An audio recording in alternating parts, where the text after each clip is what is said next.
Okay, guys. Good evening, everyone. Yes, welcome to this mind-boggling session to help you understand how equity analysis is done, how we pick up stocks, and how we drill down. Interestingly, ये session में जो हमारे hero हैं, जो ये session कराने वाले हैं, ठीक है, हमारे जो हीरो हैं जो ये सेशन कराने वाले हैं, वो कौन है? वो एक सीएमए का स्टूडेंट है। Yes, and he is Vishwadeep Giri. अभी हम लोग इनको प्यार से तब से विश्वा बुला रहे हैं। सबको ऐसे ही बुलाते हैं, ऐसे ही बुलाते हैं। तो हुआ कैसे, देखो हम लोग का मुलाकात कैसे डिस्टाइन था। मैं हाल में एक कॉन्फ्रेंस में गया हुआ था, जो फंड हाउसेस होते हैं ना, उनका अपना अपना कॉन्फ्रेंस होता है। तो ऐसे ही मेरे को भी इंटरेस्ट रहता है, जैसे कि आप लोगों को मैं फाइनेंस ज्ञान देता हूँ, तो उधर मेरे को इंटरेस्ट आते रहता है, इसलिए मैं जगह जगह जाके और ज्ञान लेते रहता हूँ, राइट। तो coincidentally Vishwa was also there and he came down to meet me. उधर ही मिला, बताया अपना एक्सपीरियंस, और मैं पूछा क्या कर रहे हो, तो पता चला कि सीएमए स्टूडेंट है। और फिर मुझे सीएमए स्टूडेंट हो तो इधर क्या कर रहे हो, because I got couple of CA students over there, मेरे को वहां पे वो मिले, तो सीएमए स्टूडेंट भी मिला, तो मुझे बड़ा अच्छा लगा। तो ये हुई ना बात। हम लोग हमेशा सीएमए स्टूडेंट को ये इंस्पायर करते हैं कि आपके माइंड में बिठा दिया गया है कि आप पीएसयू के बच्चे हो, आप मैन्युफैक्चरिंग के बच्चे हो, आपको बस अकाउंट्स आता होगा ज़्यादा से ज़्यादा, आप परचेज वाउचिंग कर लेना या कॉस्ट ऑडिट कर लेना या बिल्स बना लेना। बट उनको ये क्लियर ही नहीं है कि फाइनेंस में भी कोई एक आदमी घुस सकता है। तो हमने जब अभी सीएमए फाइनल को पूरा एसएफएम पढ़ाया, तो हर चैप्टर में उनको घुसा के ये समझाया कि तुम लोग खाली इसको पढ़ने के लिए मत पढ़ो, ऐसे सोचो कि इसको अप्लाई कैसे करोगे। हालांकि बहुत सारा पढ़ाई रियल वर्ल्ड में अप्लाई नहीं होता है, बट जितना भी अप्लाई होता है अप्लाई करने की कोशिश करो। नया तरह से जॉब में जाकर ऐसी कंपनीज में अप्लाई करो जहां पर नॉर्मली वो सीए को लेते थे। आप लोग सीएमए लोग जाते ही नहीं हो वहां पर, आपको पता ही नहीं है कि हमारा भी कुछ हो सकता है। पॉइंट ये कि आपको एज अ सीएमए डिग्री खाली जाने से तो नहीं एंट्री मिलेगा ना। You need to write something that you have done something about it, ठीक है। तो विश्वा का एक्सपीरियंस क्या रहा है कि विश्वा ने, आप समझ लीजिए कि अभी ये फाइनल का स्टूडेंट है और ये इंटर्नशिप जहां कर रहा है वहां पर इक्विटी रिसर्च का काम करने लग गया। तो वो इक्विटी रिसर्च का काम कैसे मिला, पहले हम वो जानेंगे, और फिर हम जानेंगे कि विश्वा अल्टीमेटली इक्विटी रिसर्च करता कैसे, रियल वर्ल्ड में चीज अप्लाई कैसे होती है। बताओ विश्वा। Good evening everyone. Thank you so much sir मेरे को बुलाने के लिए। एक्चुअली क्या है, आप अभी जो बोले ना सर कि सीएमए स्टूडेंट सिर्फ अकाउंट्स करता है, ऑडिट करता है, सिर्फ सीएमए स्टूडेंट के लिए प्रॉब्लम नहीं है, सीए स्टूडेंट के लिए भी। हाँ, ये बात एकदम सही। एक सीए फर्म में हम इंटर्नशिप किए थे पहले, उधर हर एक लड़का सिर्फ ऑडिट करता है, अकाउंटिंग करता है, उससे ज्यादा कुछ सोच ही नहीं सकता है कि इससे बाहर भी कुछ हो सकता है। ज्यादा से ज्यादा इस फील्ड में सर एमबीए लोग जाता है, जितना भी देखता है कि एमबीए पर्सन इस फील्ड में ही ज्यादा अपना करियर बनाते हैं। तो मेरे को सर क्या है ना, हम जब क्लासेस करते थे, आपका भी क्लासेस करते थे, किसी और टीचर का भी जब हम क्लासेस करते थे, तो वो मेरे को लगता था अगर रियल लाइफ में कैसे दिखता है वो। तो उस टाइम पे जब हम एफएम का क्लासेस करते थे, इंटरमीडिएट में शायद एफएम नाम है, फाइनल में एसएफएम, तो एफएम का क्लासेस जब करते थे उस टाइम पे हम साथ हम रिसर्च भी करते थे कि इसका फाइनेंशियल स्टेटमेंट कैसा होता है, इसका एनुअल रिपोर्ट कैसा बनाता है, मैनेजमेंट कैसे इसको रिप्रेजेंट करता है। वो जो रेशियो वाला चैप्टर है वो तो दिमाग में ऐसे रट्टा मारने जाए तो कभी दिमाग में जाता ही नहीं है।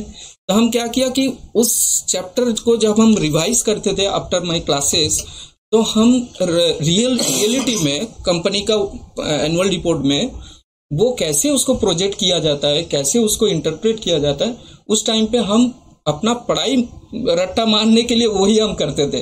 बाकी बहुत इंटरेस्ट आने वाला तब से हम खुद अपना रिसर्च करते थे ऐसे नॉर्मली। तो 10-20 हजार अपना भी पॉकेट से लगा दिए थे। अच्छा। हाँ, तो हम देखते हैं ना क्या होता है, 20 हजार ही जाएगा, उससे ज्यादा तो नहीं जाएगा। एटलीस्ट हम उस टाइम पे सर्च देके देखते थे, एक कोर्स 1-2 लाख में मिलता है। हाँ। 1-2 लाख में मिलता है। तो हम अगर 20 हजार चले हुए जाए तो क्या फर्क पड़ता है। तो उस टाइम पे हम मतलब थोड़ा थोड़ा इन्वेस्टमेंट करते थे। उसका जब मेल में बोर्ड मीटिंग का लिंक आता था, पोस्टल बैलेट का लिंक, वो एक पूरा होता है ना, कंपनी लॉ से, अकाउंटिंग से, सारा चीज उससे लिंक हो जाता है, प्रैक्टिकली लिंक हो जाता है। तो उस टाइम पे मेरे को बहुत इंटरेस्टिंग आने लगा है। बाकी क्या है, मेरा इंटर्नशिप सीएमए का कंप्लीट हुआ, फिर हम फाइनल का पढ़ाई शुरू करने लगा। सब कुछ ठीक ठाक चल रहा था। कुछ हुआ मेरे लाइफ में एक बार, मतलब 2023 का स्टार्टिंग में, तब मेरा पढ़ाई बीच में रुक गया था फॉर माई पर्सनल इश्यूज। तो मेरे को लगा सर गर्लफ्रेंड का चक्कर, हाँ वो तो तो मेरा पढ़ाई वढ़ाई सब कुछ बंद हो गया था। तो हमें लगा कि ऐसे घर पे बैठने से अच्छा कुछ काम कर लेते हैं। तो हम शुरू किया जॉब ढूंढने के लिए। एक्सपीरियंस था सर, ऑडिट किया इतना दिन से, तो इंटर्नशिप खत्म हो गया था। तो फिर कहाँ किया था इंटर्नशिप एक सीए फर्म में किए थे।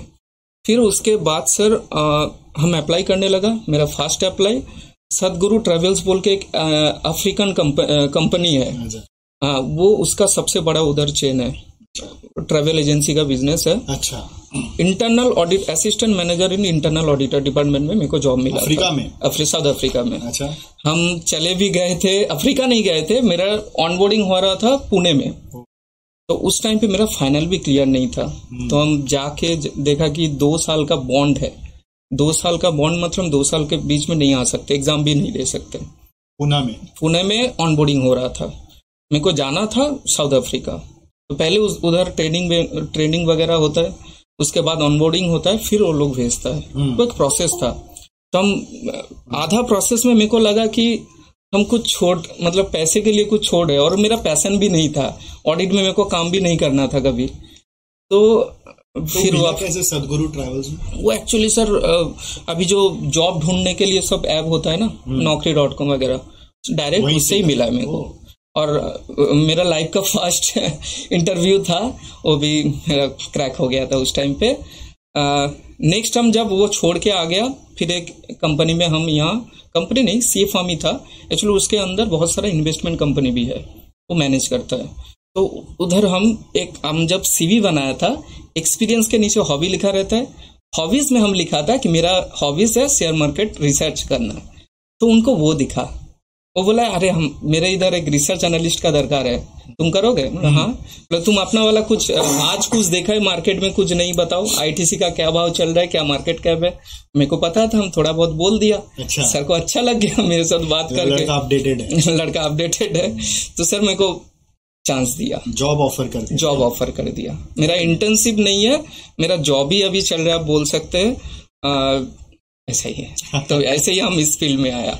तो देखो, आप लोग सब समझो कि हाउ एक जर्नी आप जो कवर करते हो, उसमें अगर थोड़ा बहुत हाथ पैर मारते रहते हो ना, घर पे बैठे रहने से नहीं होता, हाथ पैर मारते रहने से कैसे जिंदगी एक नए दिशा में मोड़ ले लेती है। कि सोचा कि चलो कोर्स करेंगे, उससे अच्छा 20,000 रुपया डाल के इन्वेस्ट करके मार्केट में खुद डायरेक्ट समझते हैं, पढ़ते हैं, और हॉबीज से पकड़ लिया कि चलो लेते हैं। यही मैं स्टूडेंट्स को बोलता हूँ, कहीं पर भी कुछ करना है तो आपको अपना प्रोफाइल वैसा बनाना पड़ेगा। अगर आप उसमें प्रोफाइल में कुछ बनाओगे नहीं, कुछ एक्सपीरियंस दिखाओगे नहीं, तो सामने वाला आपको लेगा नहीं, ना।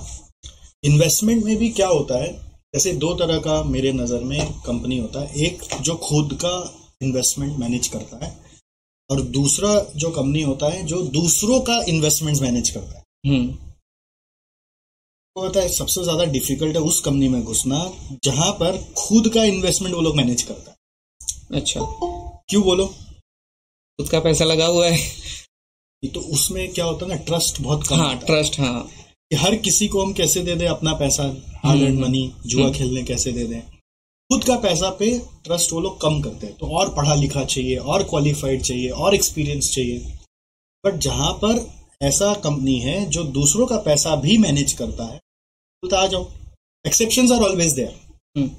आपको बहुत अच्छा जगह चांस मिला। अब ये एक्सपीरियंस ऐसा है कि आपके लाइफ में अगर आप इसी रास्ता को पकड़ के चल जाएंगे ना, आप कितना टाइम्स ग्रो करेंगे आप कल्पना भी नहीं कर सकते। अगर हम लोग इंडस्ट्री का पूरा एनालिसिस करें, जैसे आप एज अ सीएमए मान लेते हैं, आफ्टर सीएमए अगर आपको इतना बुद्धि आता, ठीक है, आफ्टर सीएमए आता तो आप कहाँ जाते? पीएसयू में जॉब मारते, या फिर मल्टीनेशनल में जेनपैक्ट फिनपैक्ट में जाते। तीसरा आप कोई वेदांता आईटीसी में जाते। चौथा कोई सीएमए फर्म में जाते या सीए फर्म में काम करते, ऐसा ही कुछ होता है। या उस और कोई मान लीजिए जो प्राइवेट कंपनीज है उसमें करते। तो इन पांचों में जो ग्रोथ चार्ट है पूरा लाइफ का, स्टार्टिंग से लेके एंड तक, ठीक है, यहाँ पे हो सकता है 10 साल में आ जाए। मतलब वहाँ पे 30 साल काम करके जो मिलेगा, 35 साल काम करके जो मिलेगा, फिर 10 साल में मिल जाएगा। ये बात सही है। एक ऐसा प्रोफेशन है जहां पर आप विश्वास करिए, I know lot of students, lot of friends who are doing, कितना परसेंट सैलरी का बोनस होता हो? एग्जाम्पल गेस करो। एक्सपीरियंस सैलरी का बोलते हैं ना, बोनस मिलता है। अच्छा, कितना परसेंट मिलेगा? और इस फील्ड में इन जनरल 20, 10, 15 मैक्स। 10% से 15% का 10 से 15, हाँ। अगर आप प्राइवेट में है तो, मल्टीनेशनल प्राइवेट में, ठीक है। और अगर गवर्नमेंट में तो और कम है। गवर्नमेंट में तो वेरिएबल का कंपोनेंट ही बहुत कम होता है, फिक्स ज्यादा है, परक्विजिट देता है। इस इंडस्ट्री में, इन्वेस्टमेंट इंडस्ट्री में, you may get bonus up to 300% of your salary. Fixed यहाँ पर कम है, पर बोनस बहुत ज्यादा है। तो एज कम्पेयर टू कमीशन बहुत कम है। कमीशन बहुत ज्यादा होता है। कमीशन मत बोलो, परफॉर्मेंस। कमीशन थोड़ा लो लाइन हो गया। परफॉर्मेंस बोनस जो है वो it can go up to 300% of your package, 500% of your package. मेरे बहुत सारे स्टूडेंट्स हैं जिनको ऐसा मिलता है, बहुत सारे दोस्त हैं जिनको ऐसा मिलता है। अब बात है कि ये सिर्फ इसी इंडस्ट्री में होता है, वेल्थ वाला इंडस्ट्री बोलते हैं, इन्वेस्टमेंट इंडस्ट्री बोलते हैं। ये पॉसिबिलिटी बाकी इंडस्ट्री में नहीं होता। आप अपना बिजनेस करिए, उधर मिलेगा आपको ऐसा reward, X, 4X, 10X, 100X अपना बिजनेस में होगा। बट ऐसा कहाँ काम करे जहां पे इस तरह से ग्रो करे, तो वो एक ही सेक्टर। बट इसमें इस ताकत को पाने के लिए बहुत तपना पड़ता है, सैक्रिफाइसेस, मेहनत, है ना। ग्रेट। तो स्टूडेंट्स, आपको समझ में आया होगा कि what we are trying to convey to you, right, कि क्या ताकत है। इवन जैसे हमारे साथ कुछ गर्ल स्टूडेंट भी है। कई बार पता नहीं गर्ल स्टूडेंट को लगता है, लेडी स्टूडेंट्स जो होते हैं उनको लगता है ये सब हम लोग के लिए नहीं है, हम लोग तो खाली टाइपिस्ट। मेरे को तो सर लगता है उनके लिए सबसे ज्यादा प्रेफरेबल है ये। आपको ये बता देते हैं कि अगर आप कभी एक न्यूज़पेपर पढ़ेंगे, बिजनेस स्टैंडर्ड, उसमें ना बहुत बार आते रहते हैं, कहीं क्या कॉन्फ्रेंस हो रहा है, कहीं क्या कॉन्फ्रेंस हो रहा है। वो मालूम है 10 स्पीकर जो होते हैं, लीडर जो बोलते हैं ना, लीडर लोग स्पीकर बनते हैं, उसमें से मैं देखता हूँ 5 या 6 तो लेडीज है। हाँ, ये तो हम भी देखे सेमिनार में। तो मतलब आप सोचिए, लेडीज लोग के लिए इस प्रोफेशन से बढ़िया क्या है बताइए। अगर आप ये सीख लिए तो लेडीज लोग को क्या थोड़ा घर भी संभालना होता है ना, लड़का लोग तो बाहर जाता है, काम नहीं करता है। हम लोग का इंडियन फैमिली वैसा ही है ज्यादातर। लेडीज लोग बाय डिफॉल्ट ऐसे ही ट्रेंड हुआ है, बच्चा है संभालना है, mother is the main parent of the child always. तो यहाँ पे कितना टाइम देना होता है? 9 से 3, मंडे टू फ्राइडे। और जरूरी नहीं है 9 से 3 भी बैठो, है ना। प्लानिंग करोगे तो मतलब in limited time it is possible that you can earn 2x और 4x of your normal salary, possible. But ये ओवरनाइट नहीं होता है, ये जर्नी है। इसको कवर करने के लिए शुरुआत करनी पड़ेगी। जैसे लड़के ने कैसे शुरुआत की, अपना जर्नी बताया ये कि 20,000 रुपये डाला ना, एक बार देखा बट इसका मतलब ये नहीं बोल रहा हूं मैं कि आप 20,000 रुपया डालो, तो रुपया डाल के सीखना, जिसके पास रुपया वही कर सकता है। तो बाकी लोग कम से कम इंटरेस्ट तो लो, स्टेप नंबर 1। ऐसा क्यों सोचते मेरे लिए नहीं है, इंटरेस्ट लो। दूसरा स्टेप है स्टडी करो, पढ़ाई करो।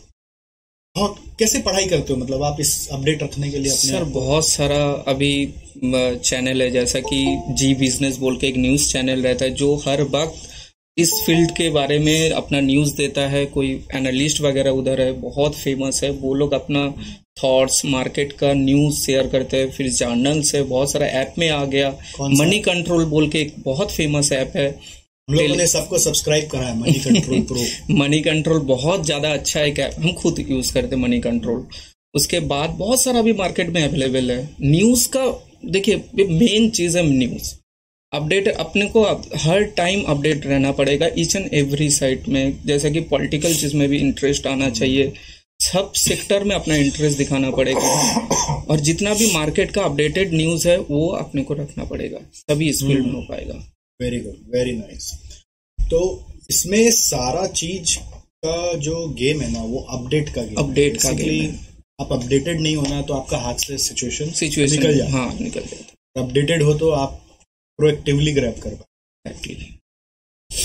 तो ये अपडेट रहने के लिए क्या होता है ना, आप सोचेंगे आज पढ़ लिया, कल पढ़ लिया, मैं अपडेट हो गया।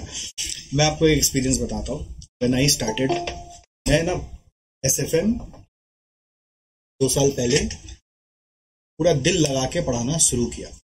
तो मैं एक तरफ जब SFM चालू किया, मैंने एक एक्स अमाउंट साइड किया, this I will invest myself. आज तक हम म्यूचुअल फंड पे डिपेंडेंट थे। Myself and I am ready to forgo this amount. And आपका स्ट्रेटेजी से कि होएगा तो सीख जाएगा, नहीं तो कोर्स करने जाना पड़ेगा। Started doing that. एक बहुत इंटरेस्टिंग सिनेरियो हुआ। हम लोगों को ये पढ़ाने में आता है, मार्केट डिस्काउंट्स एवरीथिंग। ये हम लोग का एफिशिएंट मार्केट हाइपोथेसिस बोल के एक टॉपिक है SFM में। पढ़े SFM पढ़ लिए? हाँ, SFM हाँ क्लास तो कर लिया, अभी रिवीजन किया नहीं है, याद नहीं। एफिशिएंट मार्केट हाइपोथेसिस क्या बोलता है? Market discounts everything. मार्केट को सब पता है और मार्केट में सब चीज का इफेक्ट पहले से आ जाता है। ठीक है, मेरे को लगा न्यूज पढ़ते हैं, न्यूज पढ़ने से काम हो जाएगा, स्टोरी है। तो IDFC का और IDFC बैंक का मर्जर का न्यूज पढ़ा। मेरे को लगा अरे मर्ज होगा, फिर उसका एनालिसिस उसमें डिटेल में पढ़ा तो समझ में भी आता है ना, हम लोग फाइनेंस के स्टूडेंट तो समझ में भी आता है क्या बोल रहा है। इस तरह से उसका हम लोग जैसे मर्जर चैप्टर में पढ़ते हैं SPMBV में कि मर्जर होने से सिनर्जी आता है, सिनर्जी आने से मार्केट वैल्यू पर शेयर बढ़ जाता है। मार्केट वैल्यू पर शेयर 90 रुपीज है, अभी वो 140 तक चला जाएगा। तो मेरे को लगा यार ये तो सही है, 90 से 140 हो जाएगा। ये तो मार्केट को अभी पता नहीं है, इसलिए वैल्यू अभी भी 90 है। ठीक है, तो मैंने खट से IDFC का शेयर उठा लिया। तो कुछ दिन बाद पता चलता है कि वो 90 से ऊपर ही नहीं जा रहा है। ठीक है, क्यों नहीं जा रहा है? क्योंकि पढ़ाए थे मान लो मार्केट डिस्काउंट्स एवरीथिंग, बट जब पढ़ते हैं ना, न्यूज़पेपर पढ़ते हैं ना, तो लगता है I know everything, market doesn't know anything. तो लगा कि मार्केट लगता भूल गया ये न्यूज। 140 का चीज 90 में मिल रहा है, क्यों नहीं लेगा? तो ले लो। तो बढ़ ही नहीं रहा है। फिर खोदना शुरू किया, क्या हुआ ऐसा? मालूम है क्या हुआ? यस, पता चला वो न्यूज क्या होता है ना, न्यूज घूम घूम के वापस आता है, रिपीट होता है। कुछ भी उस पर एक हल्का सा अपडेट होता है तो फिर से वो न्यूज आर्टिकल वो लोग कॉपी पेस्ट करके चेक देता है। पता चला कि ओरिजिनल जो IDFC का मर्जर का न्यूज था वो तो 6 महीना पहले ही आ गया था। अच्छा, मैं 6 महीना पहले बाद वाला न्यूज पढ़ के एक्साइटेड हो रहा था। तो इसका मतलब मर्जर का जो बेनिफिट्स है वो शेयर प्राइस में अकाउंट फॉर 6 महीना पहले ही हो चुका है। अच्छा, मर्जर भी कंप्लीट हो गया था? मर्जर कंप्लीट अभी भी नहीं। हाँ, मतलब it is not completed yet. अच्छा, ठीक है, but the impact of that merger has already come on the price of both IDFC and IDFC Bank. Okay.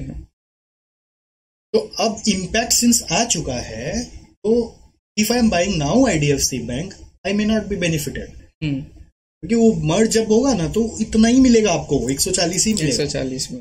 वो इक्वेशन अकाउंट फॉर मार्केट कर लिया है। ओके। समझ में आया?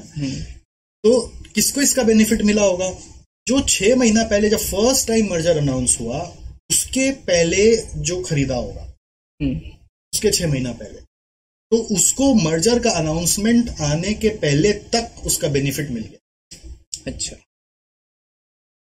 अब रिपीट न्यूज में हम लोग जानते नहीं है, हम लोग को लगता है नया न्यूज है, और लिखता भी ऐसे, ये लोग भी कॉपी पेस्ट मारता है। मुझे लगता है फर्स्ट टाइम न्यूज दे रहा है, रेफरेंस दिया होता है कि with reference to that, reference दिया नहीं। बाद में 2-3 बार खोद के जैसे गूगल में सर्च करते हैं ना, तो आता है ना वो न्यूज इतना मंथ अगो इस चैनल पे आ गया था, इतना मंथ अगो इस चैनल पे आ गया था, इतना मंथ अगो इस चैनल पे आ गया था। गूगल में मार के देखा, खाली मनी कंट्रोल के भरोसे नहीं होता है। उस समय न्यूज़पेपर में पढ़ रहा था बिजनेस स्टैंडर्ड में, तो बिजनेस स्टैंडर्ड में पढ़े तो ये क्या हो गया यार। तब किसी जो ये बोल रहा है ना continuous update, which is very important. आप आज एक न्यूज पे आप रिएक्ट कर जाओगे, नहीं चलेगा। तो हो सकता है वो न्यूज रिपीट हो रहा है, आपको पता ही नहीं है। और एक चीज, जब कोई भी न्यूज मिले उसका फैक्ट चेक करना भी बहुत इम्पोर्टेंट, जरूरी चीज है। कुछ दिन रूमर्स कुछ दिन पहले हम एक इंसिडेंट बता रहे, जी और सोनी का मर्जर होने वाला है। एक दिन सुबह न्यूज आया कि कैंसिल हो रहा है, 6% गिर, एक दिन में धम गिर गया। एक दिन का गेम था, शाम को आया गलत न्यूज है।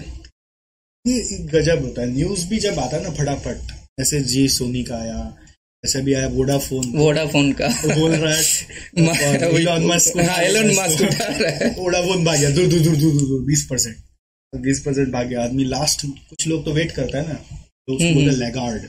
एक लीडर होता है, एक लैगार्ड होता है। लैगार्ड वेट करता है, देखिए सच में होगा। तो वो जब घुसता है, मार्केट ऑलरेडी ऊपर चला जाता है, मार्केट ऑलरेडी ऊपर आ गया है, और फिर धर गिर जाता है। तो खाली न्यूज, मतलब एक तो फेक न्यूज के वर्सेस फैक्ट्स, कई बार फैक्ट्स पता नहीं चलता है, we have to wait and take the advantage, we have to wait, and sometimes what happens is you need to also क्या बोलते हैं, टेक फास्ट एक्शन। हाँ, आपको पता चला न्यूज है, र्यूमर है, तो फास्ट एक्शन लो, अगर शॉर्ट टर्म में खेलना, अलग चीज है। ऑलराइट, चलो ग्रेट। ऐसे कॉन्वर्सेशन जो लोग लगे रहते हैं ना सब में, उनके साथ चलता ही रहेगा, ठीक है। तो अभी क्या है कि आप शेयर करो अब अपना स्क्रीन, और इनको बताओ कि आपने क्या क्या एनालिसिस किया था और कैसे किया। कोई एक कंपनी का जो भी आपने, हाँ, कोई एक स्टॉप शेयरिंग ऑलरेडी है क्या? रुको, मजा आ रहा है आप लोग को गाइज? हाँ, जो लोग ऑनलाइन अटेंड कर रहे हैं, कैसा लग रहा है? शेयर स्क्रीन, कुछ रिएक्शन भी नहीं दे रहे आप लोग। हाँ, डिस्कशन में मजा आ रहा है, लेकिन एक चीज ध्यान रखना भैया, बह मत जाना कि पैसा उछाल दिए। हाँ, यहाँ पे जो बातें हो रही है इसका मतलब ये नहीं कि बह गए और सर हम तो आपने बोला हमको बात सही लगा। सर एक डिस्क्लेमर है, हाँ। हम जो भी बोलने जा रहे हैं पीपीटी के थ्रू जो भी समझाएंगे, कोई भी ये स्टॉक सजेशन नहीं है, सिर्फ एंड सिर्फ एजुकेशनल पर्पस। एक डिस्क्लेमर है, कोई इसको स्टॉक सजेशन नहीं लेंगे प्लीज, नहीं तो सेबी मारेगा हमको। ओके, अभी सजेशन आया नहीं, अभी स्क्रीन शेयर हुआ नहीं, विंडो शेयर।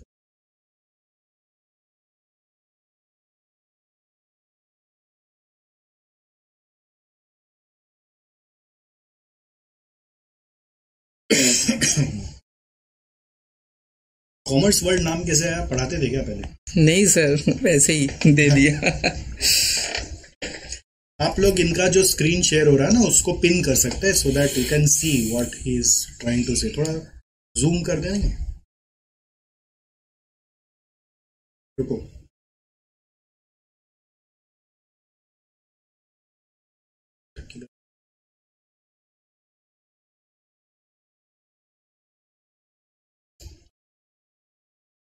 और जूम करो तुम,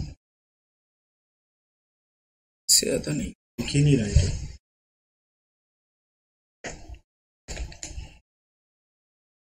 लैंडस्केप में डालो, थोड़ा बेटर हुआ है, और थोड़ा जूम करो।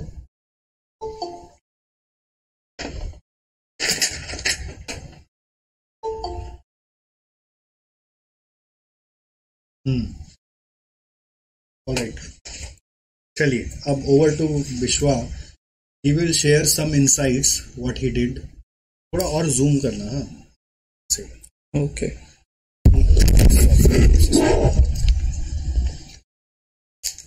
दिख रहा है, मे बी नेटवर्क इशू होगा आपके एंड पे। नहीं, नेटवर्क इशू नहीं है भाई, ये छोटा स्क्रीन आ रहा है ना। चलो ठीक है, यस, ओके। पहले sample of my research result, पहले रिजल्ट देते हैं, फिर हम उसके पास जाएंगे कि कैसे हम इस एंड पे आया। एक फेमस एक को लेना, बहुत ज्यादा मत लेना। ओके, तो एक ले रहे जीएनएफसी लेते हैं। हाँ, जीएनएफसी का फुल फॉर्म क्या है? गुजरात नर्मदा फर्टिलाइजर समथिंग, ऐसा कुछ नाम है। फर्टिलाइजर कंपनी है, गवर्नमेंट कंपनी है, गवर्नमेंट का स्टेक है। तो और उसका भी एक सब्सिडीज है, उसका नाम है जीएसएफसी को लेते हैं। वो सबसे ज्यादा इंटरेस्टिंग है क्योंकि वो सबसे ज्यादा भागा है, गुजरात स्टेट फर्टिलाइजर। 160 जब था, हम उस टाइम पे था 8/6 मतलब जून 8 तारीख को था। तो हम लॉन्ग टर्म के लिए, इन्वेस्टमेंट के लिए हम अपना थॉट शेयर किए थे कि इसको हम लॉन्ग टर्म के लिए रख सकते हैं। तो उसका जोर से मेरा रिसर्च पेपर है बेसिकली। वाह, पूरा टीचर जैसे लिख रहा है। पहले क्या होता है ना, जब हम रिसर्च करने जाते हैं, पहले तो बिजनेस को जानना बहुत जरूरी होता है।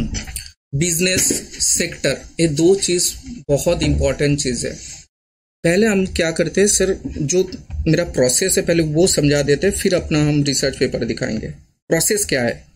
पहले सर हम क्या करते हैं, हम understanding of management of the company, management कैसा है, उसका मैनेजमेंट में कौन सा मतलब सीईओ पोस्ट में कौन बैठा हुआ है, मैनेजर कैसा है, उसका इंटीग्रिटी कैसा है, उसके ऊपर कुछ केसेस वगैरह है कि नहीं।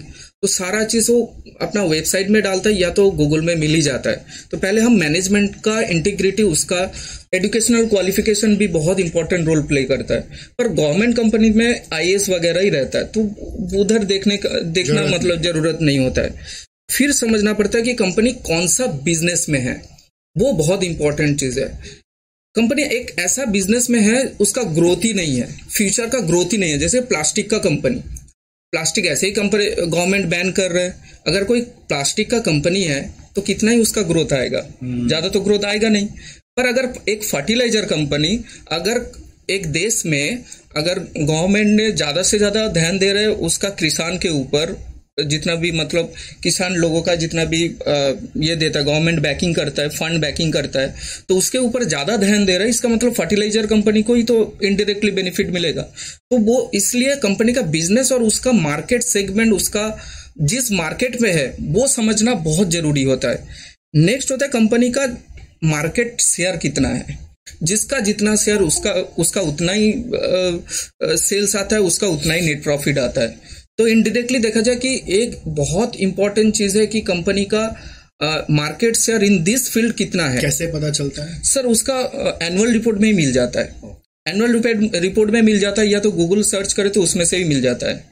तो उसके बाद कंपनी का स्ट्रेंथ क्या है, कोई कंपनी का स्ट्रेंथ उसका मैन्युफैक्चरिंग होता है, कोई किसी का मैनेजमेंट होता है, कुछ कंपनी भी ऐसा भी है कि उसका स्ट्रेंथ से ज्यादा उसको फंडिंग मिल जाता है। हम नाम नहीं बताएंगे, पर वो अगर कहीं पे जाए तो फंड आराम से मिल जाता है। फंड भी स्ट्रेंथ है, फंड भी एक स्ट्रेंथ है।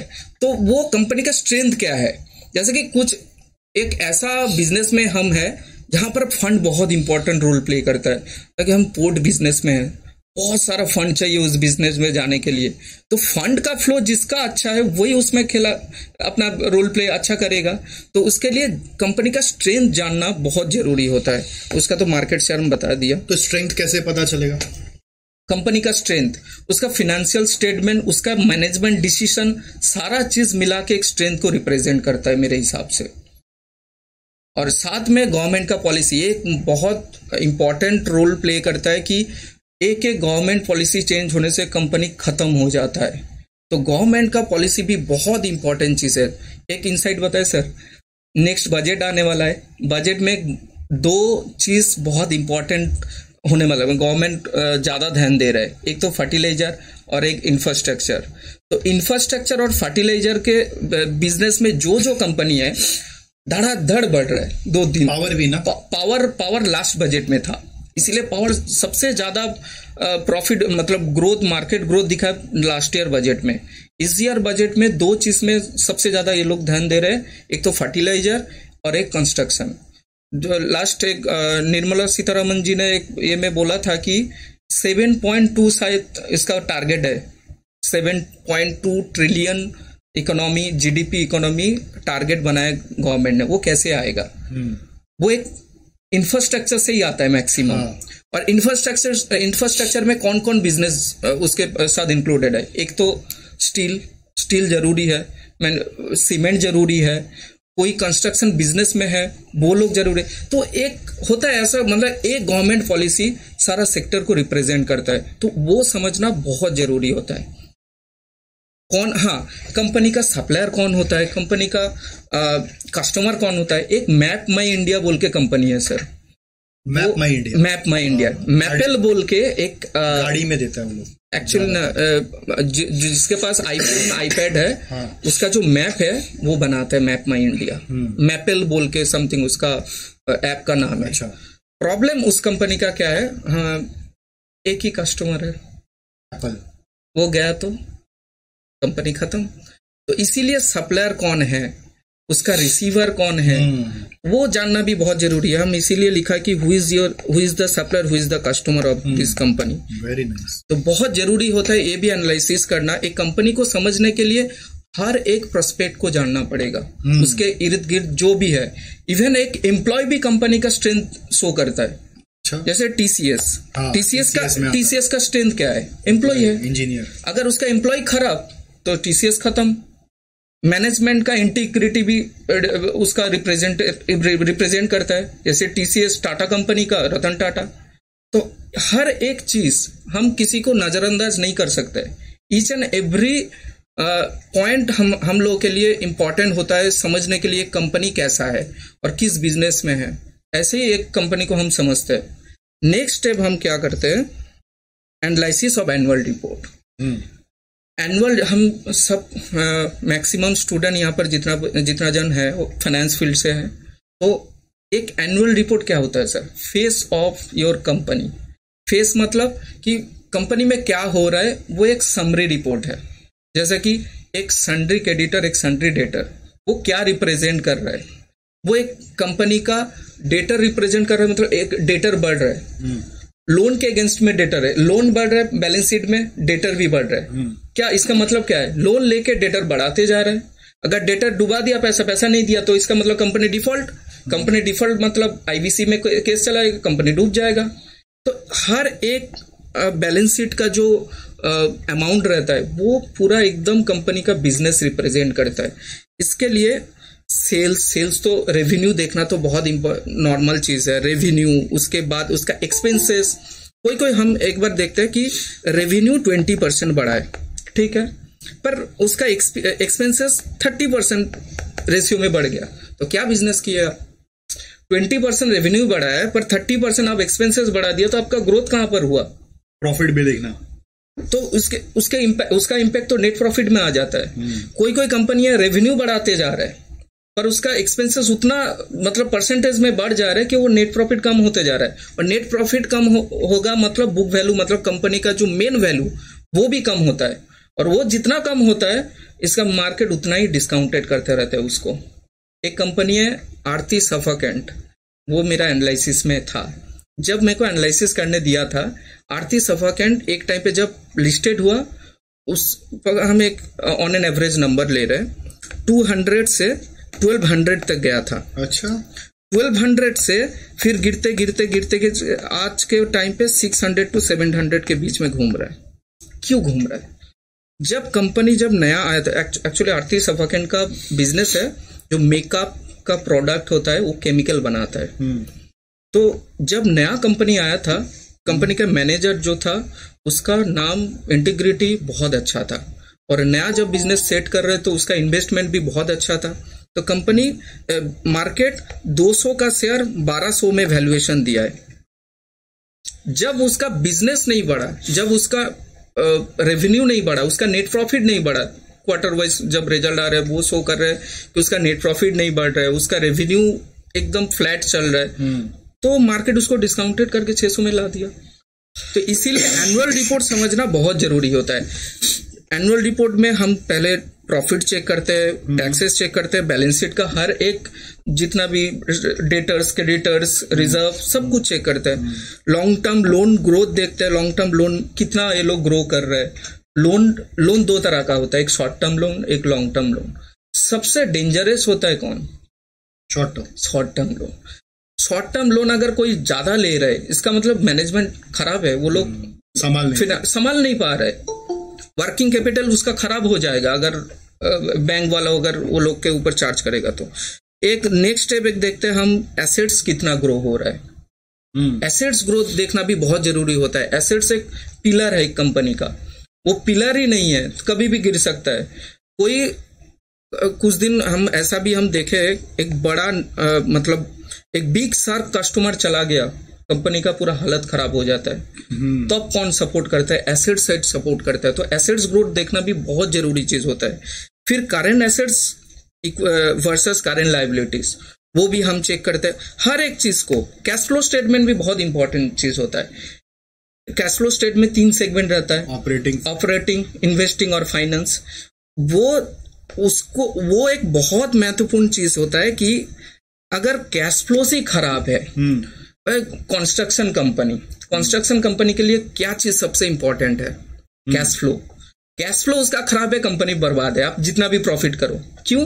क्योंकि एक बिल्डिंग बनता है, पूरा पैसा तो उसको नहीं मिलता है। मिलता कब है? जब हैंड ओवर करता है, उसके बाद उसको पूरा पैसा मिलता है। और एक एक का प्रोजेक्ट 1 से 2 साल, 2 से 3 साल, इतना जो लॉन्ग टर्म का प्रोजेक्ट है वो चलाने के लिए वर्किंग कैपिटल तो होना चाहिए ऑपरेटिंग साइड में।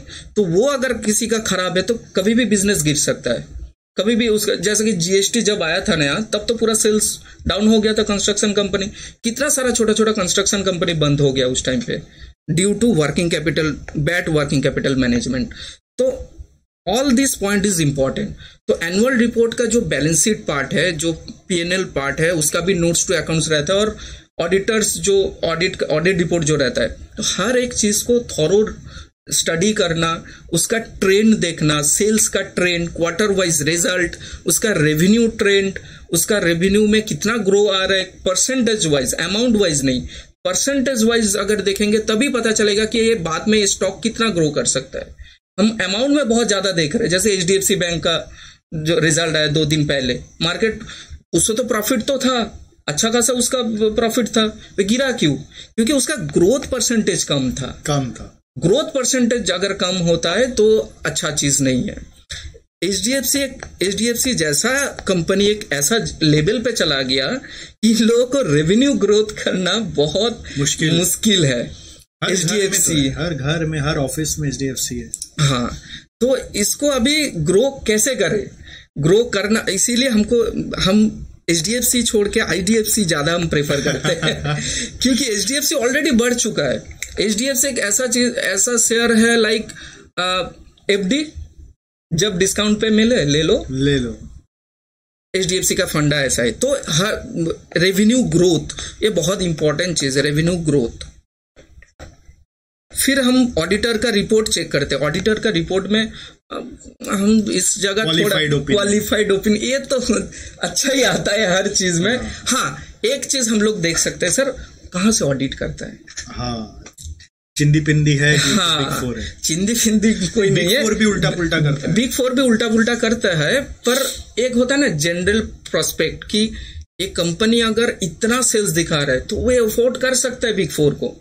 बिग फोर ना हो, एक अच्छा ऑडिट फर्म को तो अफोर्ड कर सकता है जिसका पार्टनर लोग 20-25 पार्टनर हो, एटलीस्ट उतना हम लोगों को एक नॉर्मल प्रोस्पेक्ट हम रखते हैं।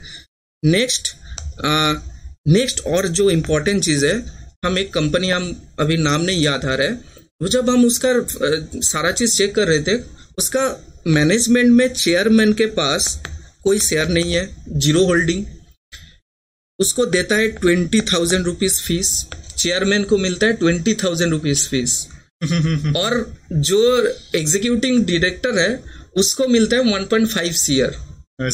अच्छा, जितना भी मैनेजर है बाकी हर एक ही घर से आया है, उसका टाइटल एक ही है। अच्छा, और चेयरमैन अलग है, चेयरमैन मारवाड़ी है। अच्छा हम सोचा इसमें क्या हो रहा है उसका, तब हम जाके उसका फीस देखा, फीस रहता है कि मैनेजरियल पर्सन को कितना कितना फीस किया दे रहा है, वो एक बहुत इंपॉर्टेंट चीज है, तभी समझ में आता है कि कौन इस कंपनी का हेड है। तो नॉर्मल चीज है, जिसको ज्यादा फीस मिलता है वही काम करता है, नाम का तो सिर्फ उसके सामने नाम है चेयरमैन डैशजेन, पर उसका जो मेन जो चला रहा है कोई और कम्युनिटी से है, जो एक फैमिली से बिलोंग करता है इसका। और एक चीज, उस कंपनी का 63% स्टेक है उन कंपनी में, फीस लेता है अपने हिसाब से, प्रॉफिट हो ना हो 1.5 CR, 90 लाख, 0 प्रॉफिट्स में 90 लाख का फीस ले रहा है, और चेयरमैन को मिल रहा है 20,000। अच्छा, इसमें क्वेश्चन है, अब मान लो 0 प्रॉफिट है, 90 लाख का फीस ले रहा है, उसका घर चलेगा कैसे?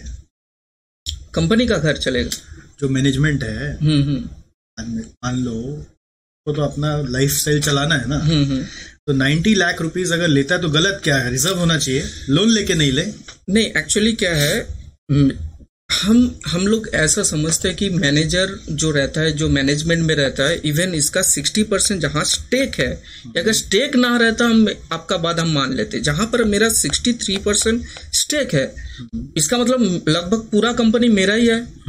तो वो एक रिस्क है, ना, अपने हिसाब से हम पैसा उठा ले रहे हैं। हाँ, वो एक रिस्क है, बोर्ड रेजुलेशन पास हो जा रहा है इजीली। लेकिन अगला बिजनेस में प्रॉफिट नहीं आया और फिर भी सैलरी उठा रहा है, तो रॉन्ग क्या है? हाँ, हम अगर आईटीसी जैसा कंपनी में जहां पर कोई प्रमोटर है ही नहीं, हाँ, तो उस कंपनी में मैनेजमेंट पूरा इन जनरल डिसाइड करता है कि इसको कितना फीस दिया जाए। हाँ, पर यहाँ पर कैसे पॉसिबल है? यहाँ पर जहां पर 63% स्टेक लेके मैनेजमेंट बैठा है, वो एक कंसर्न हम रेज करना चाहते। तो ऐसा एक हर एक चीज आपके दिमाग में हिट करना चाहिए, तभी आप कंपनी को, तभी आप मैनेजमेंट को समझ पाएंगे, तभी उसका बिजनेस समझ पाएंगे।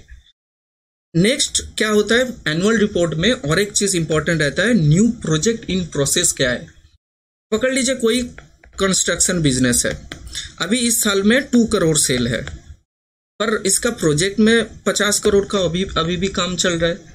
अगर हम इस जगह इन्वेस्ट करें, बाद में ये सब सारा प्रोजेक्ट जब कंप्लीट हो जाएगा, जब पैसा आ जाएगा, रेवेन्यू ग्रो होगा, रेवेन्यू जब रिजल्ट आएगा तभी तो मार्केट इसको वैल्यूएशन देगा।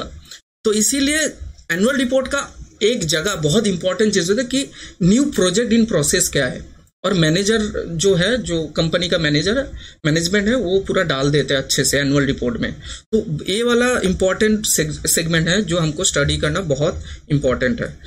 और एक चीज है, मैनेजमेंट रिप्रेजेंटेशन बोल के एक ये रहता है, बोर्ड का रिप्रेजेंटेशन है, लोग कमेंट्स लिखता है वो एक इंपॉर्टेंट चीज है। कोई मैनेजर कुछ बोलता है कि हम नेक्स्ट ईयर 20% ग्रो करेंगे, 50% ग्रो करेंगे, सर उसका औकात नहीं है, औकात नहीं है 50% ग्रो करने का, फंड नहीं है। पर कोई बोलता है हाँ 2%, 2x ग्रो करेंगे, 3x ग्रो करेंगे, हमने ये इनिशिएटिव लिया है तो एस्टिमेटेडली हम इतना ग्रो करेंगे। तो वो भी पढ़ना बहुत जरूरी होता है। तो क्या होता है, कुछ कंपनी ऐसा होता है जो बोलता बहुत ज्यादा है, और उस बोलने के वजह से शेयर का प्राइस भी बहुत इंप्रूव हो जाता है। क्योंकि कुछ ऐसा ग्रुप्स है जो इस न्यूज को बेस करके ह्यूज बाइंग करके उसको ऊपर लेके जाता है, फिर ऊपर में सेल करके नीचे धड़ाक कर देता है। ऐसा चीज होता है। और मरता कौन है? Individual retail person. लास्ट वाला मरता है। तो इसके वजह से कि कंपनी को समझने के लिए उसका जो मैनेजमेंट है, उसका रिप्रेजेंटेशन, उसका फाइनेंशियल रिपोर्ट, उसका प्रोजेक्ट, न्यू प्रोजेक्ट हाथ में क्या है, उसका ग्रोथ पॉसिबिलिटी कितना है, ग्रोइंग कितना परसेंटेज में वो ग्रो कर रहा है, तो एक ओवरऑल एक उसको देख के, इन जनरल देख के आपको डिसीजन लेना पड़ेगा। नेक्स्ट और एक इम्पॉर्टेंट चीज है टेक्निकल एनालिसिस। देख रहे हैं आप कितना घोटा ये, हाँ आप लोग देख रहे हैं? मजा आ रहा है आप लोग को? कोई रिएक्शन तो डालो स्क्रीन पे।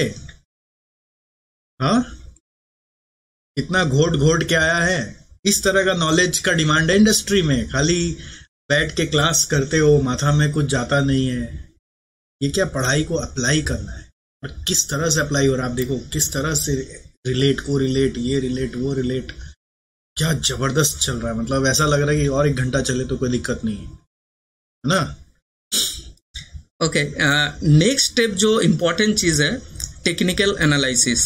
बेसिकली एक पोर्शन है जो आपका डिसीजन को सही है कि गलत है ये बताते हैं, और कुछ नहीं। इसका काम इतना ही है, इसका कैंडल स्टिक देख के, इसका रेजिस्टेंस सपोर्ट लेवल। अच्छा, रेजिस्टेंस सपोर्ट लेवल क्या हम बता देते हैं। एक लेवल होता है, 2 लेवल के बीच में एक होता है रेजिस्टेंस लेवल और एक है सपोर्ट लेवल। अगर रेजिस्टेंस लेवल तोड़ देता है, इसका मतलब स्टॉक बहुत और भी ऊपर जाएगा। नेक्स्ट लेवल 200, 300 नीचे रहता है सपोर्ट लेवल, और एक होता है रेजिस्टेंस लेवल। अगर रेजिस्टेंस लेवल तोड़ दिया तो 300 से भी ऊपर जा सकता है। एक प्रोबेबिलिटी सेट करता है, मैथमेटिकल कैलकुलेशन रहता है इसके ऊपर, पूरा एक टेक्निकल चीज जाके फिर जब नीचे आ जाता है, फिर जब सपोर्ट लेवल को तोड़ देता है, नहीं इसके बीच में घूमेगा। नहीं, जैसे ये जो देखना चाहिए, फॉर एग्जांपल रेजिस्टेंस सपोर्ट, हम ये बोलना चाह रहे हैं, कई बार क्या होता है फॉल्स ब्रेकआउट बोलते हैं ना, ऊपर जाता है थोड़ा सा, लगता है आदमी को अब और ऊपर जाएगा, तो वो घुसता है, बट उसके बाद फिर वो नीचे मार देता है। तो इसीलिए स्टॉप लॉस लगाना जरूरी होता है। 2 चीज में इतने में, इस जगह हम उतना एक्सपर्टाइज नहीं है मेरा, उसके लिए एकदम टेक्निकल एनालिस्ट होता है, इसके ऊपर एकदम भयंकर वो लोगों का ये रहता है, रिसर्च रहता है, उस पर मेरा एक्सपर्टाइज है, ठीक है। तो मैं बता नहीं रहा हूँ ऐसे ही। तो मेरा जितना समझ है कि सपोर्ट लेवल अगर तोड़ दिया, इसका मतलब इन जनरल कि और भी नीचे आने वाला है। हाँ। तभी हम इस जगह क्या करते हैं कि सपोर्ट लेवल पे हम सेल करके वेट करके और कितना नीचे आए, या तो छोटा छोटा अमाउंट हम इन्वेस्ट करते रहते हैं ताकि एवरेज हो जाए। राइट। और नीचे आए तो और ले लो, और नीचे आए तो और ले लो एवरेज, क्योंकि मार्केट कितना ऊपर लेकर जाता है कितना नीचे नहीं जाता है, पूरा टेक्निकल एनालिसिस भी फेल हो जाता है, सब कुछ फेल हो जाता है। जैसा कि ये 2-3 दिन पहले हुआ था, निफ्टी 22,000 टच किया 2 दिन में, एक दिन में 500-600 पॉइंट, कोई टेक्निकल एनालिसिस कुछ काम नहीं आया।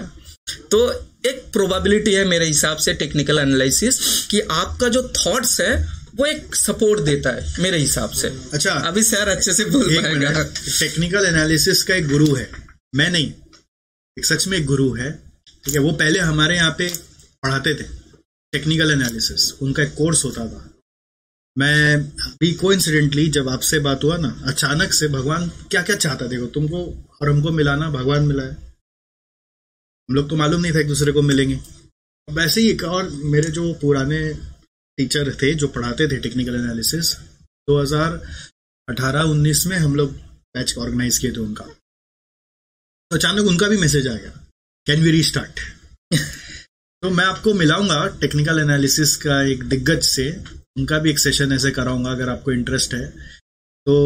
मतलब टेक्निकल एनालिसिस का भी कुछ गोल्डन रूल्स है, मंत्रा है, ठीक है, जो बताता है कि मतलब how you should react. The point is, आपका ऊपर गया तो ऊपर गया मतलब वाकई में ऊपर जा रहा है, ये कंफर्म कैसे होगा? कंफर्मेशन खोजता है वो लोग। चलो ग्रेट।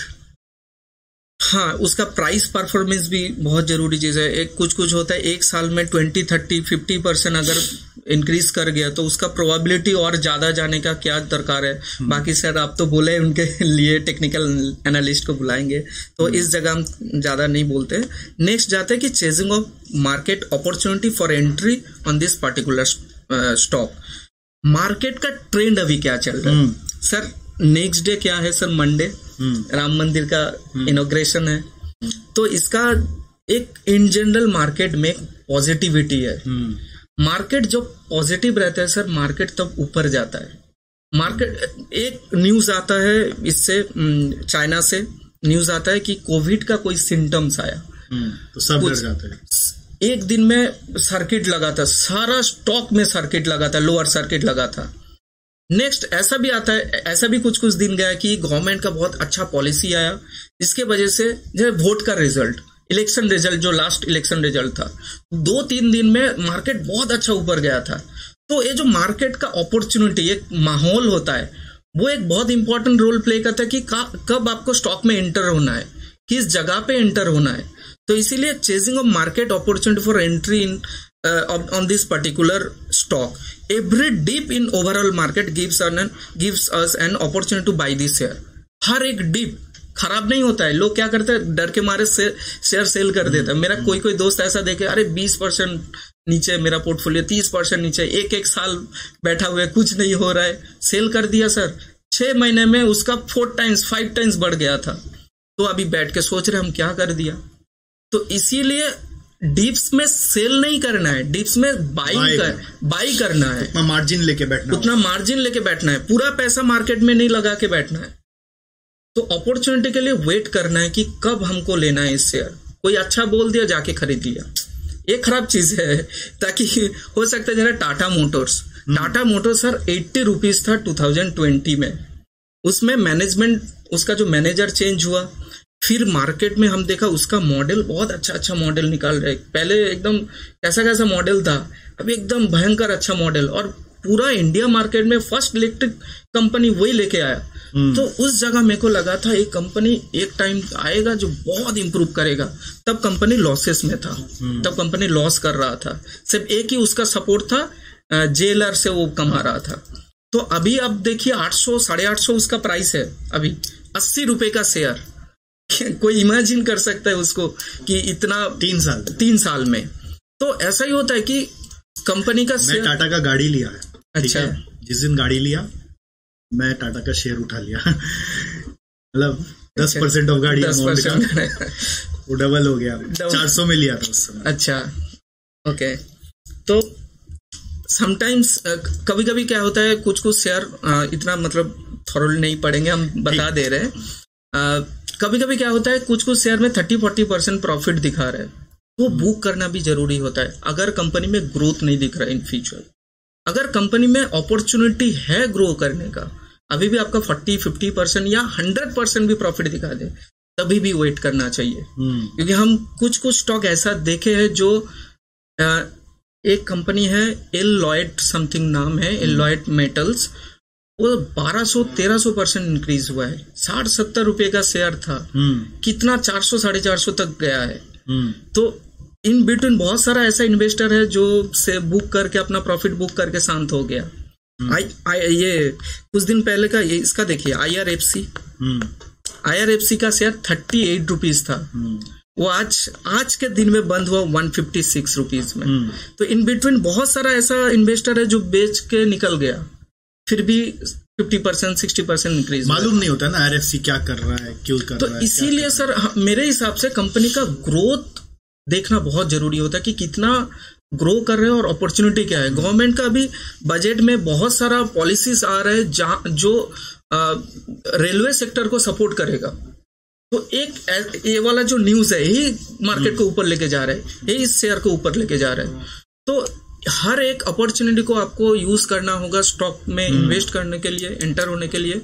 और पेशेंस बहुत इंपॉर्टेंट चीज है। आपके पास अगर पेशेंस नहीं है तो आप कमा नहीं पाएंगे, वेल्थ ग्रो नहीं कर पाएंगे। अभी उसके बाद हम तो ये वाला पॉइंट तो हम थोड़ा जल्दी करना है। Okay, market trend, market analysis तो बोला है, और कुछ चीज जो इम्पोर्टेंट होता है, जैसे क्रूड का प्राइस क्या चल रहा है इंटरनेशनल मार्केट में, इंटरनेशनल मार्केट में क्या हो रहा है, जैसा कि रसिया वाला जो वार है वो क्यों हो रहा है, उसके वजह से क्रूड में क्या इफेक्ट आ रहा है, क्रूड का प्राइस के वजह से कुछ शेयर ऊपर नीचे जाते हैं, BPCL, IOC। तो हर एक चीज को, हर एक कंपोनेंट को कंसिडर करना होगा, उसके ऊपर रिसर्च। मेरे को लगता है ना, आदमी को हर स्टॉक में जाना ही नहीं चाहिए। अब सब में जाता है ना, आप इतना स्टडी कर नहीं पाते, फंस जाते हैं। हाँ, अब आप क्रूड में जा रहे तो क्रूड में ही माथा लगाइए, बैंक में जा रहे तो बैंक में माथा लगाइए, बैंक के हीरो बन जाइए, इंफ्रा में जा रहे इंफ्रा के हीरो बन जाइए। एक साथ सब में जाने से हम लोग बोलते हैं डाइवर्सिफाई करो, डाइवर्सिफाई करो, ठीक है, बट कहीं ना कहीं डाइवर्सिफिकेशन के कारण मतलब वो भी तो होता है ना, आपका जो एनालिसिस करने का ताकत है वो भी तो कम हो जाता है। हाँ, नहीं लगता है? हाँ, क्या रिसर्च एक फुल प्लेज जॉब है। हाँ, रिसर्च में 24 आवर्स देना पड़ता है सर, नींद छोड़ के बाकी टाइम से पढ़ना है, एटलीस्ट पढ़ना नहीं, एटलीस्ट देखना है, जानना है कि क्या हो रहा है मार्केट में। हर एक चीज सर इम्पोर्टेंट होता है। सिर्फ हम फाइनेंशियल रिपोर्ट पढ़ लिया, सिर्फ बिजनेस के बारे में जान, इलेक्शन भी जरूरी होता है सर, राम मंदिर का इनॉग्रेशन भी जरूरी होता है, हर एक चीज जरूरी होता है मेरे हिसाब से। Very good, very good. और है आगे? नहीं सर, ये एंड है। बाकी एक हम सैंपल दिखा दे रहे GNFC। कैसा लग रहा आप लोग को भाइयों बहनों? वोट दिन सर GNFC में हम बोले थे हम already I am ready to wait for 520 level for GNFC and sell it to 600 to 700 level. 1 to 3 month time दिया था सर, जून महीने में। सबके गूगल करके इसका प्राइस देख लो। अभी एक सैंपल दिखा है। कैसे पता चलता है कि कितना ऊपर तक जाएगा, कितना टारगेट बनाना सर? वही तो हम बोला कि इसका ग्रोइंग जो परसेंटेज है, और मार्केट में अभी निफ्टी ओवरऑल या निफ्टी 100 या सेंसेक्स किस लेवल पे है, वो दोनों मिक्सअप करके एक व्यूज होता है। इसका परफेक्ट कुछ नंबर नहीं होता है, हम इसको प्रेडिक्ट कर सकते, इसीलिए बोलते हैं प्रेडिक्शन।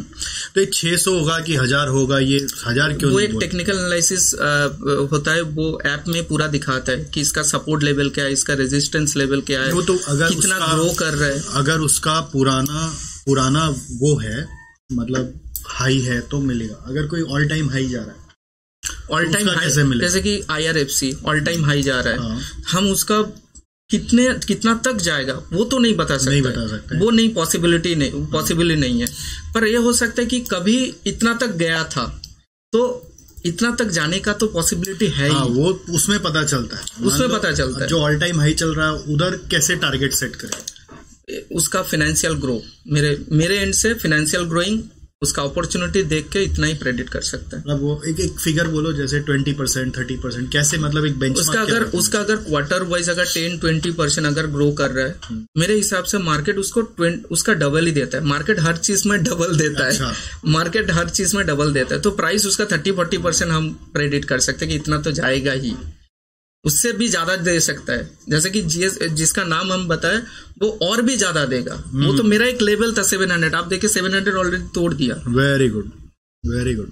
तो वेरी नाइस सर, ऐसा हम रिसर्च करते हैं। बाकी ये मेरा रिसर्च पेपर है, पूरा नहीं दिखा है, बहुत लेंदी हो जाएगा। मत दिखाओ। वेरी गुड, इसको अनशेयर कर दो। आप लोगों को मजा आया पूरा सुन के? हाँ, hello guys.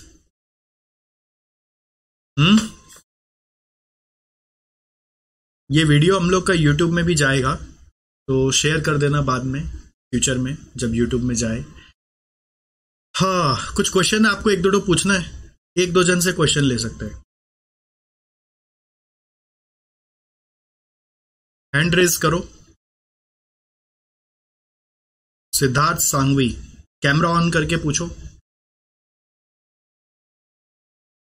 Siddharth, camera on करके पूछो। 2 क्वेश्चन लेंगे बस, क्योंकि अब टाइम अप हो गया है, क्योंकि ज्यादा लंबा वीडियो होता है ना, फिर बाद में वीडियो भी कोई नहीं दिखता है। हाँ, सिद्धार्थ अनम्यूट करिए।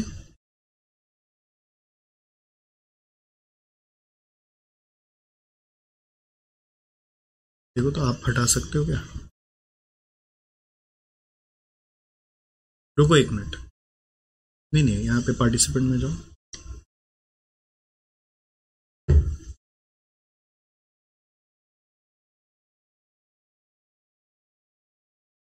पार्टिसिपेंट्स आ रहा है क्या? क्या हो रहा है? आप होस्ट बन गए एक्चुअली। वो पिन हो रहा है अनम्यूट। तो यहाँ पे पीपल आता है ना,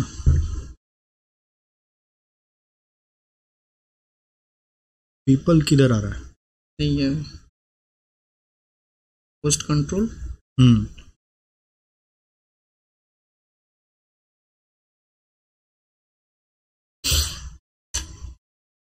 एक मिनट रुको, अनम्यूट कर रहे हैं, मेरा से हो नहीं रहा शायद इनको होस्ट।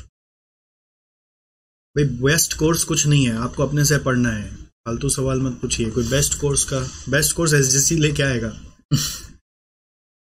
सर आप टेक्निकल एनालिसिस का कोर्स लाइए, हम भी ज्वाइन होंगे इसमें। We are making it. Sir हम कैंसिल करके निकल जाए फिर? हाँ अच्छा, हाँ करो। अब देखिए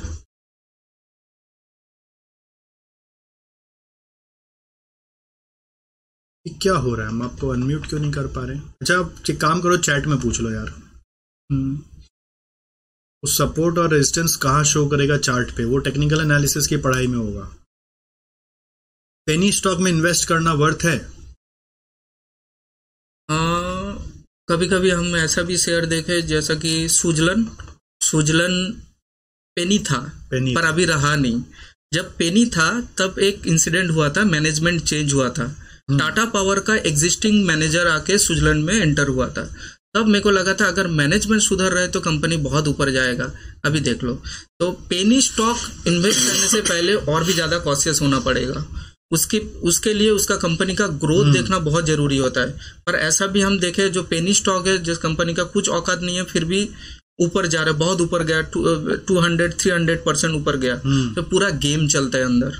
तो उसमें नहीं फंसना है सर मेरे हिसाब से। यस, पेनी स्टॉक में ना गेमिंग होता है, तो बहुत डीप एनालिसिस करना पड़ता है, ऐसे नहीं घुसना चाहिए। सिद्धार्थ पूछ रहा है only technical analysis is sufficient for buying and selling? No sir, never. Technical analysis is just, वही तो बोला, एक सपोर्ट का काम करता है। सपोर्ट कि जो आप सोच रहे वो सही है कि नहीं, वो प्रोबेबिलिटी दिखाता है।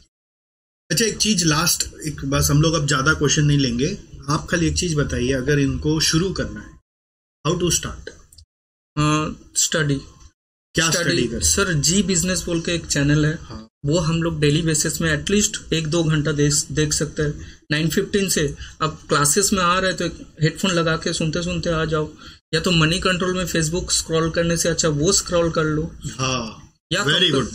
और कोई अगर किसी को अगर इंटरेस्ट है, ऑडिट का क्लास कर रहे हैं, ऑडिट का कंप्लीट हो गया, पढ़ना कंप्लीट है, सीए स्टूडेंट के लिए हम सीए के लिए भी बता रहे हैं, तो स्टैट्यूटरी ऑडिट कर लिया, क्लासेस वगैरह हो गया, अभी उसको रिवाइज करने के लिए एनुअल रिपोर्ट उठा के पढ़ो ना।